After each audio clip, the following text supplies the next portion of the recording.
Actes, chapitre 22 du verset 2 au verset 29. Lorsqu'ils entendirent qu'il leur parlait en langue hébraïque, ils redoublèrent de calme. Paul dit alors: Je suis juif, né à Tarse, en Cilicie, mais j'ai été élevé à Jérusalem et formé au pied de Gamaliel dans la connaissance exacte de la loi héritée de nos ancêtres. J'étais plein de zèle pour Dieu, comme vous l'êtes tous aujourd'hui. J'ai combattu à mort cet enseignement, enchaînant et mettant en prison hommes et femmes. Le grand prêtre et tout le collège des anciens m'en sont témoins, puisque j'ai même reçu d'eux des lettres pour les frères de Damas, où je me suis rendu afin d'arrêter ceux qui s'y trouvaient et de les ramener à Jérusalem pour les faire punir.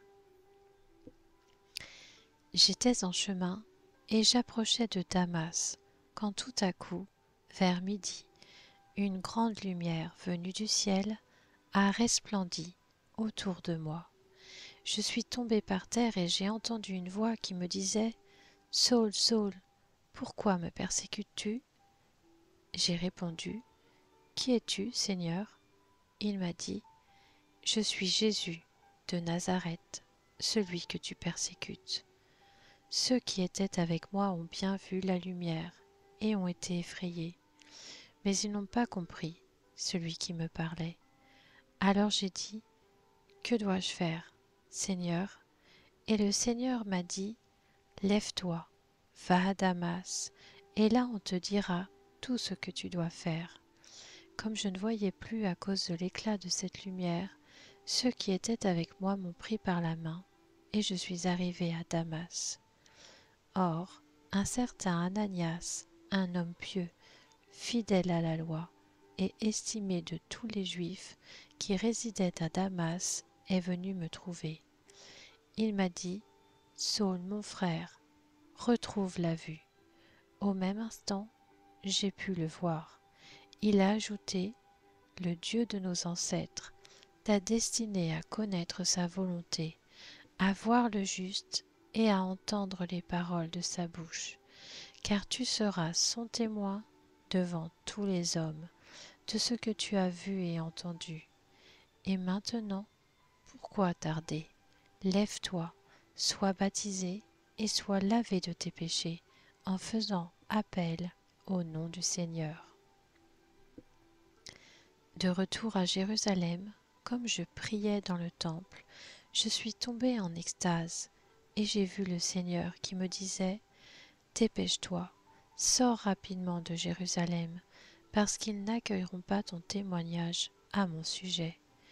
J'ai répondu: Seigneur, ils savent bien que j'allais de synagogue en synagogue pour faire mettre en prison et fouetter ceux qui croyaient en toi.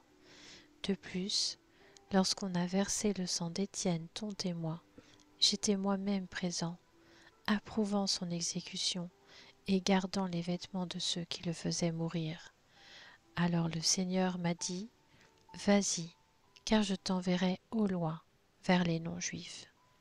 La foule l'avait écouté jusqu'à ces mots, mais ils se mirent alors à crier: Fais disparaître de la terre un pareil homme, il n'est pas digne de vivre.